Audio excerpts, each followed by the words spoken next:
Ladies and gentlemen, this evening I would like to speak to you about social media and the impact of social media on children and teenagers.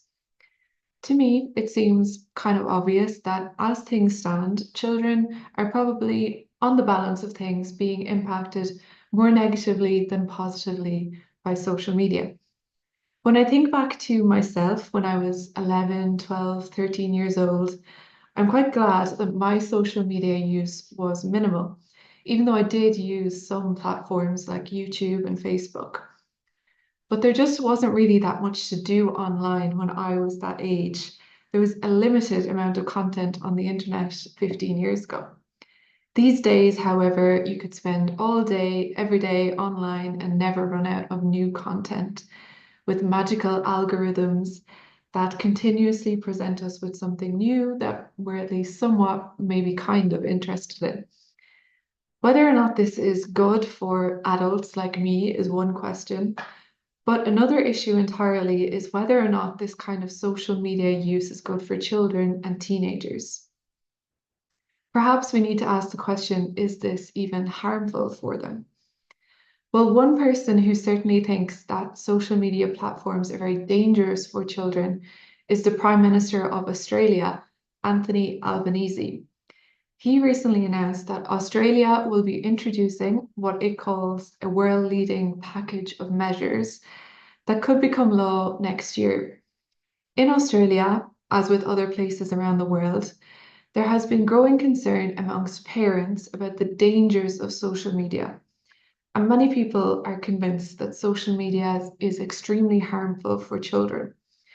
People believe that something should be done to limit the dangers that social media poses to children.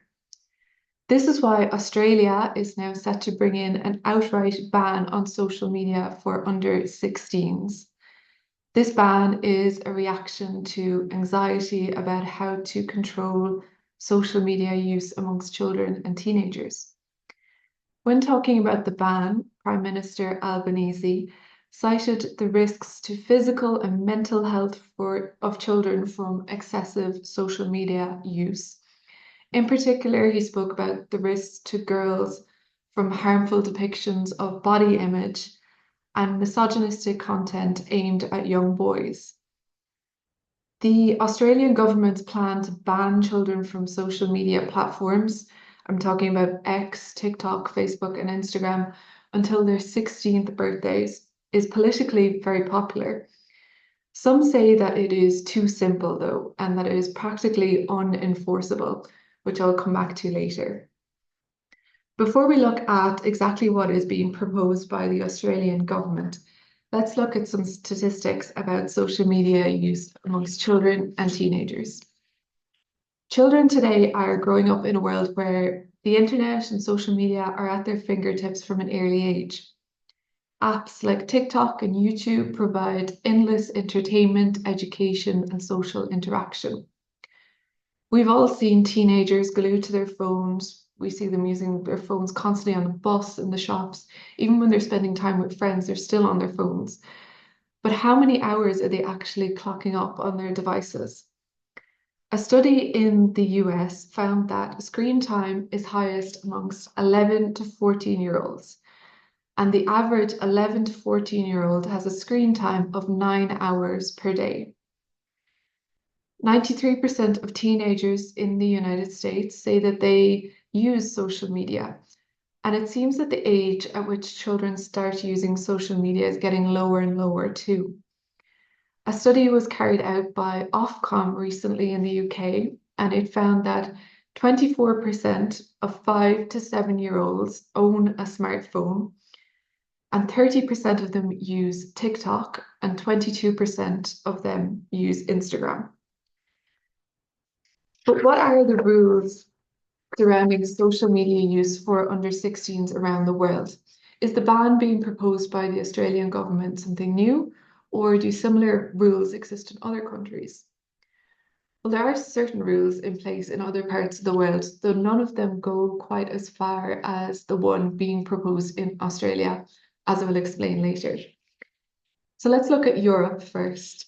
In many ways, Europe leads the world in imposing significant online protections for children. In 2023, a new Digital Services Act was introduced, which forbids platforms like Instagram and Facebook from targeting children with personalized ads. So there are some rules in place to limit what children and teenagers see online. But in terms of minors having access to these platforms, there are no strict rules about this in Europe. European data regulations currently require that a teenager must be 16 to have their personal data processed online, unless their parent or guardian provides their consent. However, the member states can choose to lower this to 13. This kind of parental consent clause is not at all similar to a ban, though. There are major loopholes with the parental consent clause. Most social media platforms simply have a tick box which asks users if they have consent from a parent or a guardian. The parental clause is essentially kind of useless because it's hard to imagine that many teenagers and children are actually bothering to go and ask their parents when they want to create such accounts. They're just ticking the box and logging in. This is why the ban in Australia will be the first of its kind in the world. There will be no exception for those with parental consent. It will be a blanket ban for everyone. At this point, you're probably wondering how such a ban could be enforced. If someone tries to make an account on TikTok, for example, how will it be verified that that person is actually over 16?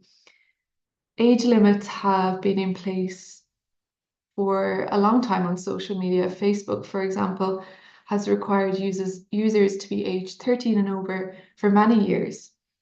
However, these age limits are rarely, if ever, really enforced and can be easily ignored. It's clear that if you want to enforce a strict ban, asking for date of birth is not enough, as it's quite easy to lie about your date of birth. Australian politicians have stressed that if this ban is introduced, it will be social media companies that will bear the responsibility for enforcing these age limits. They will be even held accountable if the bans are skirted by users. Therefore, one of the biggest questions is what methods social media companies will use to check who is over 16. It is being proposed that these platforms use age verification methods like biometrics or government ID to enforce an age cutoff.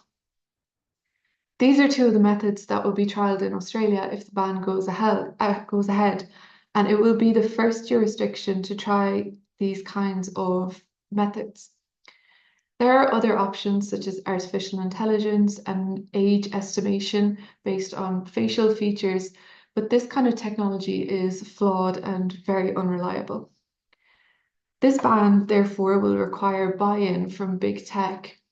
Though social media companies haven't commented so far, it is unlikely, I would say, that these companies will be thrilled about this extra responsibility. It's clear that enforcement will be difficult and problematic and maybe even impossible. Young people are often the most tech savvy amongst us, and they may find ways to get around these restrictions, whether that is by using fake dates of birth, using VPNs, or accessing platforms through friends or family. It's hard to see social media companies actually being held accountable in these scenarios. So this is the ban being proposed in Australia. In part two of my speech, I will discuss the necessity or otherwise of this ban and look at whether or not it can achieve its aims. Thank you.